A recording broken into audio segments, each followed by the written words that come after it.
Job too. The Houthis aren't doing very well, but you're doing well, aren't you? Huh?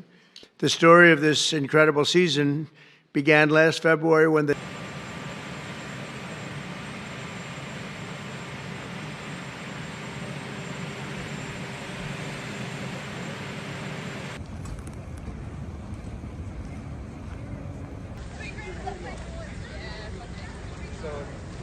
Have you been here before?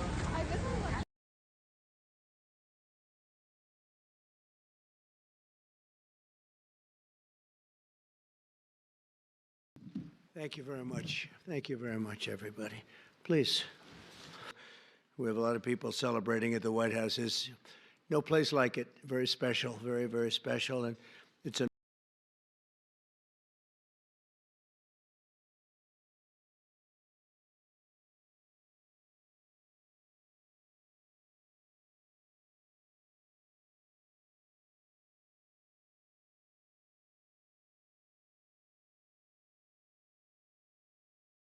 Sure. First, when it comes to Harvard, as I said, the president has been quite clear they must follow federal law. He also wants to see Harvard apologize, and Harvard should apologize for the egregious anti-Semitism that took place on their college campus against Jewish American students. Why do Ivy League schools get so much federal funding?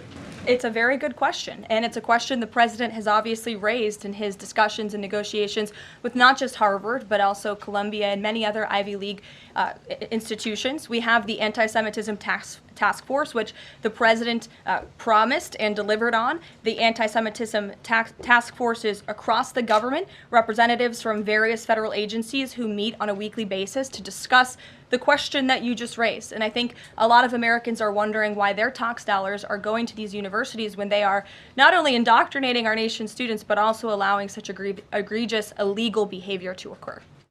Harvard has become the first university to openly defy the Trump administration as it demands sweeping changes at colleges accused of tolerating campus anti-Semitism. In response, the federal government said it's freezing more than $2 billion in grants and contracts to the Ivy League school. It sets the stage for a battle that could test the government's power and test the independence that has made U.S. universities a destination for scholars around the world. The government hasn't said exactly which grants and contracts are being frozen, but is likely to target Harvard's massive research operation. Harvard says that's money that has supported groundbreaking innovations and helped find treatments for diseases ranging from Alzheimer's to diabetes. It's unclear how this will all play out, but it could end up in a legal battle if Harvard sues to protect its funding. Well, Richard, I'm not quite sure how to answer that question because there's very little information.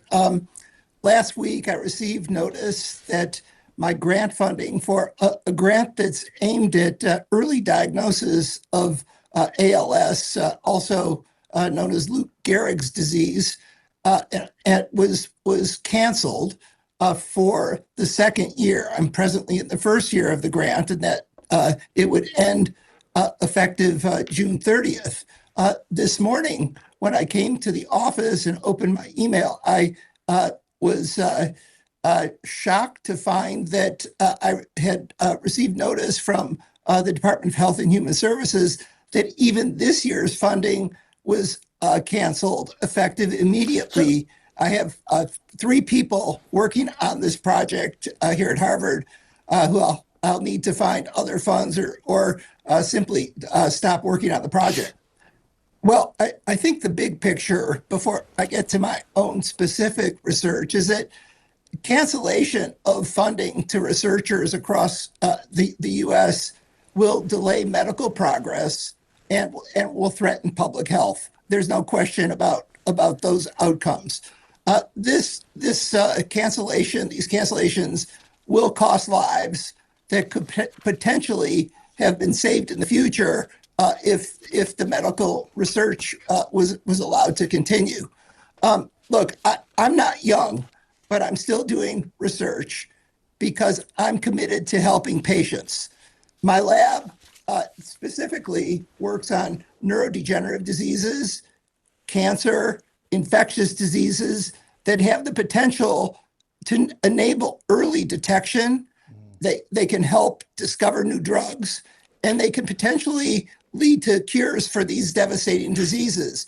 And so if we can even solve one of these problems, right, it will benefit many, many patients. That's my motivation. And to take that opportunity away from me and other dedicated researchers, in my opinion, is a travesty. 妈妈是我的心肝宝贝，她值得最好的。想帮助睡眠，促进排便，我为妈妈选太阳星全效克菲尔益生菌。